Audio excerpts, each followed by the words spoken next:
Now, ergative verbs, why are they important? Well, let's start with what is an ergative verb. So I'm going to show you destroy first of all, which is not an ergative verb. Let's call it a normal verb, okay? And then we're going to compare destroy with break, which is an ergative verb, like smash. And I hope you will see they are different. So have a look at this normal verb, yeah? I destroyed the boat. Active, yeah? I destroyed the boat. Subject, verb, object. Okay, let's put that sentence into passive. The boat was destroyed. Okay, that's a correct sentence. We can do that. But what we can't do with the verb destroy is put the object at the front and use passive and say the boat destroyed. That is not a correct sentence, and it never will be with a normal verb. Okay, but there are a number of verbs where this third option is correct, and those verbs we call ergative verbs. Let me give you an example. I broke the vase. Subject, verb, object. Okay, the vase was broken. That's correct. That's in the passive. Now let's try putting the vase at the front and use active. The vase broke. That is also grammatically correct. Even though the boat destroyed or the vase destroyed is not grammatically correct. So normal verbs, you can't do that. Ergative verbs, you can do that.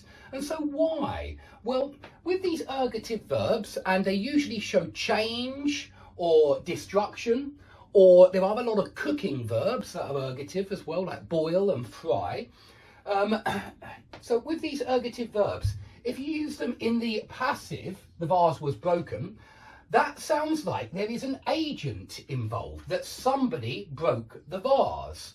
Whereas this one, the vase broke, it doesn't sound like there was an agent involved, and quite often there isn't. You know, if there's a strong wind and it blows the vase off the shelf, then you might say the vase broke, because nobody broke the vase. Yeah, it just broke.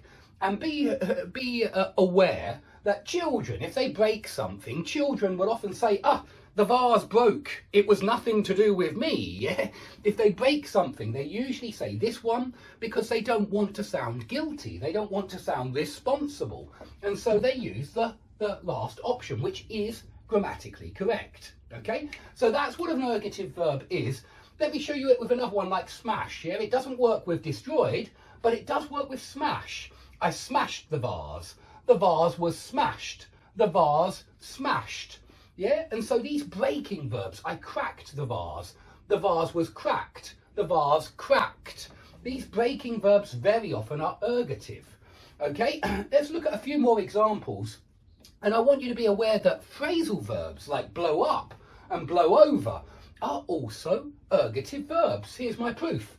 I blew over the vase. Yeah, maybe I blew over the vase. Yeah, it's possible.